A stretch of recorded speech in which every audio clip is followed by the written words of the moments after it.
अच्छा ये देखो कि हैज़े डायग्राम कैसे बनाते हैं। हैज़े डायग्राम के लिए हमें कम से कम ना 2-3 डेफ़िनेशन का पता होना लाज़मी है, फिर हम उसके मुताबिक हैज़े डायग्राम बना सकते हैं।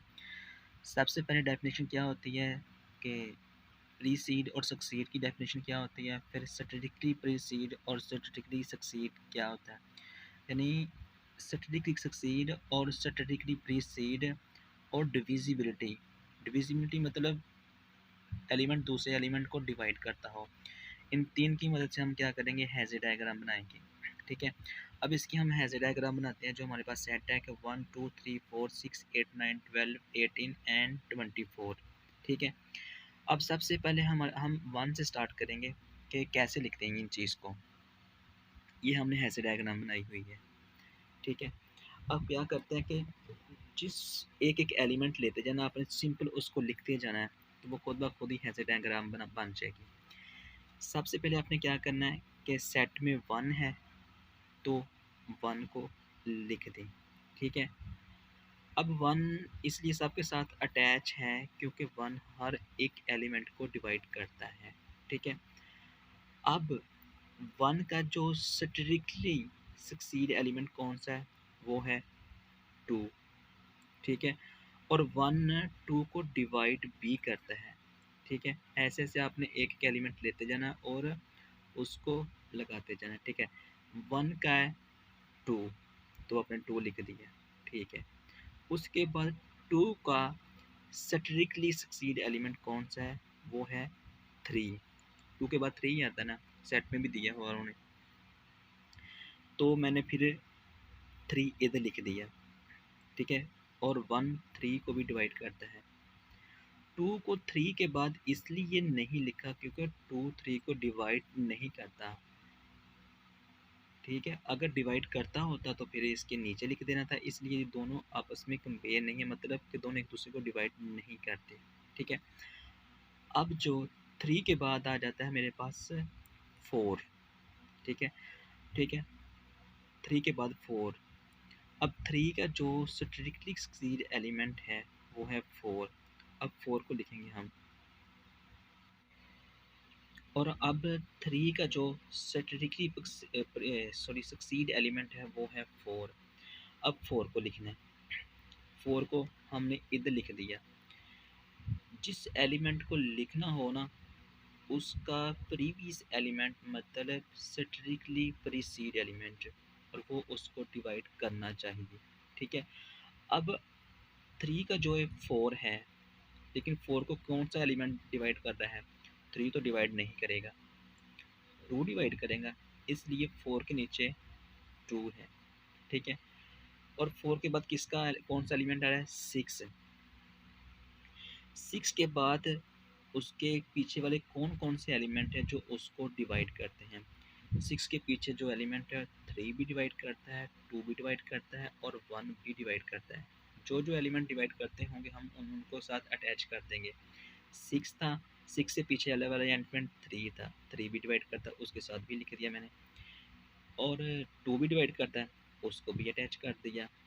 बाय ट्रांज़िटिव प्रॉपर्टी 1 1 भी 6 को डिवाइड करता है, तो वो भी इसके इसकी मदद से, अगर के अगर 1 2 को डिवाइड करता है और 2 आगे 6 को डिवाइड करता है, तो बाय ट्रांज़िटिव प्रॉपर्टी 1 ऑब्वियसली 6 को भी डिवाइड करेगा, ठीक है। अब 6 के बाद है 8, ठीक है। अब 8 का क्या मतलब है, 8 के साथ वो एलिमेंट अटैच होंगे जो उसको डिवाइड करते होंगे। उसके पीछे कौन-कौन सा एलिमेंट है, 8 के पीछे 4 है जो उसको डिवाइड करता है, 2 है जो उसको डिवाइड करता है और 1 है जो उसको डिवाइड करता है।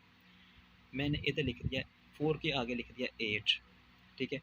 8 भी उसको डिवाइड करता है और 2 भी डिवाइड करता है उसको, क्योंकि अगर एक एलिमेंट दूसरे को डिवाइड कर रहा हो तो ऑब्वियसली जो प्रीवियस एलिमेंट है वो तीसरे को भी डिवाइड करता है बाय ट्रांज़िटिव प्रॉपर्टी।